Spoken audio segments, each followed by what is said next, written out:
waxaa si fiican ku socoto hawshii diiwaangelinta ergooyinka ergooyin tiro badan ayaa liisaskoodina soo gaaray odayaalkiina dabcan maadaama mar hore aan u sameynay orientation u sameynay nidaamyadii laga rabay inay u soo qaadaan iyo informationadii laga rabay ergada inay ka soo gudbiyaan waxaad malaysaa ergooyin tiro badan liisaskoodii waa na soo gaaray laakiin waxaa mar kastaba badan foomamka inaan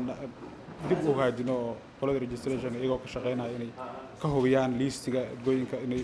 waafaqsan yahay shuruudii loogu talagalay ama kriteeriyada loo dejiyay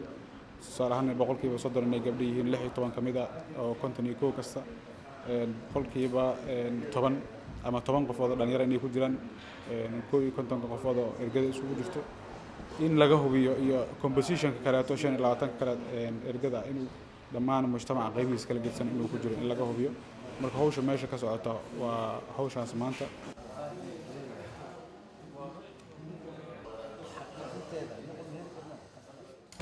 waxaana igu dhaliyay inaan musharax labaan u noqdo maadaama beesha caalamka ay soo saartay culays xoog leh inay koontada gabdhaha ay helaan boqolkiiba 30 taas darteeda anigana igu dhiirigelisay inaan musharax noqdo maadaama ayna maamulka koonfur galbeedna ana wax caqabad ah ama hor istaaga ana ka taagneyn inay gabdhaha ay soo galaan baarlamaanka oo waxeedan ay u tahay conform oo wax ku haystan aysan jirin insha Allah waxaan rajaynayaa inaan ku guuleysto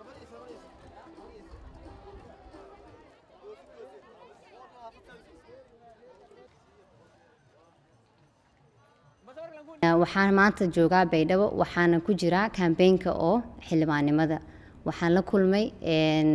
kulmay odayaasha beeshayda iyo dhalinyaradaba waxaana dareensanahay inay soo dhaweynayaan inay haweenka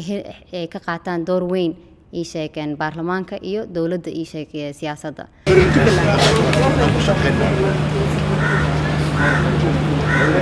hawsha doorashooyinku wali qorshaheedii ayay ku socotaa waxaan rajaynaynaa in ay sideedii ay ku dhacdo way jiraan arrimo yar yar oo waqtigoodii loogu talagalay iyo go'aano looga baahnaa in horey loo gaaro sida dhismaha guddiga xalinta khilaafaadka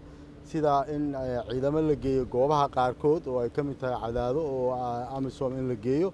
sidoo kale waxaa ayadana ka mid ah in aan xalinta khilaafaadkii inuu diyaar yahay oo arrimihii soo baxa marka insha Allah taala wax badan oo isbedel ma keenayso laakiin way jiraan waxa jira arrimo xalin u baahan